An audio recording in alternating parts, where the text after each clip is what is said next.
In the world's political theater, a new act has taken center stage. This time, it's a gripping tale of tension between two nations, India and Canada. The plot thickens around the Khalistan movement, a Sikh separatist group seeking an independent homeland in Punjab, India.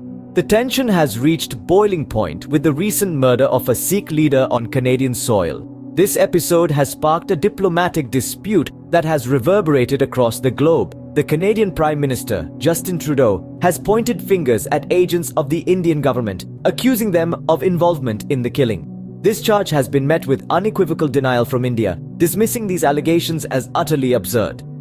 The Indian Foreign Minister, Subrahmanyam Jaishankar, has been firm in his stance, stating that it is not the policy of the Indian government to carry out killings on foreign soil. He further expressed India's willingness to examine any evidence provided by Canada. Caught in the crossfire, US Secretary of State Antony Blinken has waded into the fray. In a recent meeting with his Indian counterpart, he urged India to cooperate with Canada's investigation into the killing. Blinken underlined the importance of accountability, stressing the need for discouraging acts that violate international rules.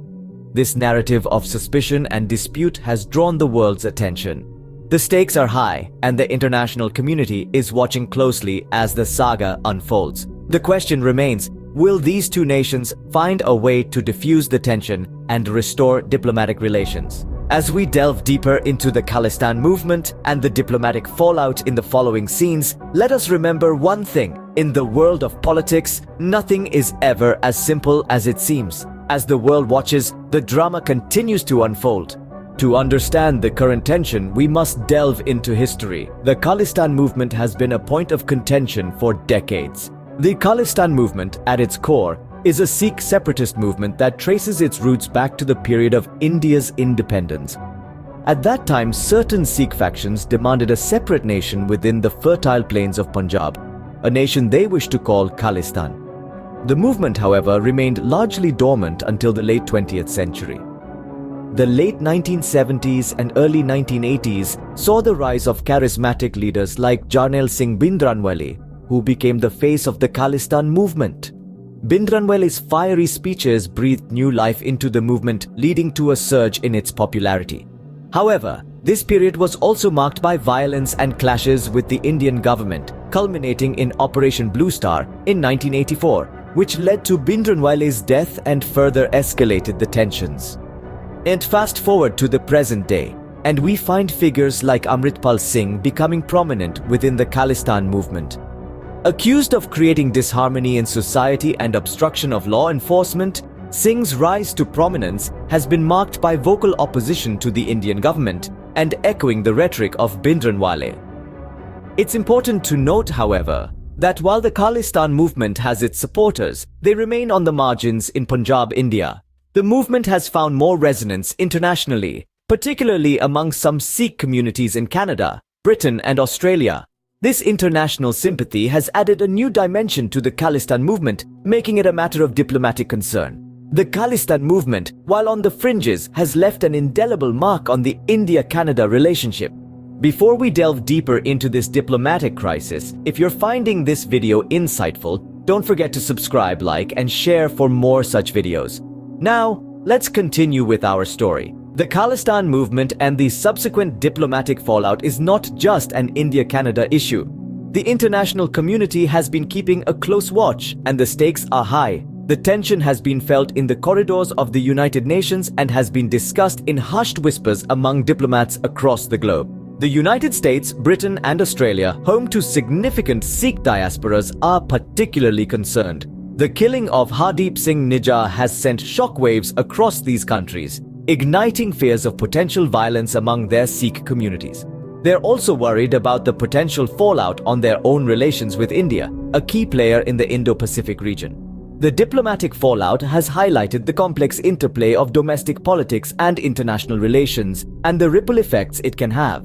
Now, let's move on to the diplomatic fallout between India and Canada. Now, let's turn our attention to the diplomatic fallout. Accusations and expulsions have marked the recent interactions between India and Canada. In the wake of the murder of Sikh activist Hardeep Singh Nijjar on Canadian soil, the diplomatic relationship between India and Canada has taken a hit. Canadian Prime Minister Justin Trudeau has pointed fingers at the Indian government, suggesting their involvement in the crime. In a swift response, Canada expelled an Indian diplomat, an action that led to a tit-for-tat expulsion of a Canadian diplomat by India. This series of events has not only strained the bond between the two nations, but also led to a travel advisory issued by Canada. This advisory is a clear indication of the heightened tension, cautioning its citizens against non-essential travel to India. But there's a third player in this diplomatic chess game: the United States. US Secretary of State Antony Blinken has voiced his concern over these growing tensions. While the US is coordinating with Canada in the investigation, it has also urged India to cooperate. Blinken emphasized the importance of accountability and discouraging acts that violate international norms. Interestingly, he did not comment on the impact this situation might have on US-India relations. This silence might be a strategic move, or it could simply be a testament to the complexity of this diplomatic quagmire. Indian Foreign Minister Subramanyam Jaishankar, on his part, has categorically denied any involvement in the killing. He has stated that it is not the policy of the Indian government to carry out killings on foreign soil. Furthermore, he has assured that India is open to examining any evidence provided by Canada. The diplomatic fallout is palpable. What started as a dispute over the Khalistan movement has now snowballed into a full-blown diplomatic crisis. The fallout has further strained the relationship between these two nations. As we navigate this political labyrinth, it's essential to consider the path forward. In the complex world of international diplomacy, the path to resolution is seldom straightforward. Yet it's not impossible to tread. The first step towards de-escalation lies in open and frank diplomatic discussions.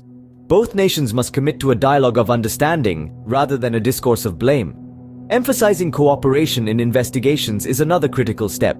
The Indian government has expressed its openness to examining any evidence provided by Canada, a gesture that signifies its determination to clear any misunderstandings.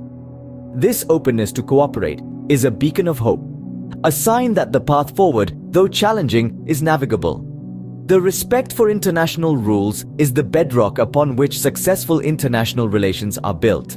It's essential that both nations, in their pursuit of justice, adhere to these rules, ensuring a fair and unbiased resolution. The situation demands patience, understanding, and above all, diplomacy. It's a test of the strength of international relations, a trial of diplomacy over conflict. In the end, it's the spirit of cooperation and mutual respect that will guide these nations through this challenging time. In the midst of tension, a symbol of unity emerges. Picture this: two hands reaching out, one belonging to India and the other to Canada. This is not just any handshake, it's a symbolic gesture representing the potential for reconciliation, the hope for peace amidst discord. As the animated hands of India and Canada clasp, we are reminded of the deep-rooted connections between these two nations, shared democratic values, strong people-to-people ties, and significant trade relations that have been fostered over the years. These ties are not merely political or economic, they are human. The Indian diaspora in Canada, over 1 million strong, has contributed significantly to the multicultural fabric of Canadian society. They have played a crucial role in fostering bilateral relations, acting as a bridge between their adopted home and their native land. This handshake, this symbol of unity, is a testament to the strength of these ties. It's a reminder that despite the current tension, these nations share more than what divides them. The handshake symbolizes the hope for peaceful resolution, the aspiration for diplomacy over conflict, and the spirit of mutual respect and understanding. And as the hands pull away, they do not part in anger, but in anticipation of a better, more understanding future. A future where they can stand side by side, not in conflict, but in cooperation.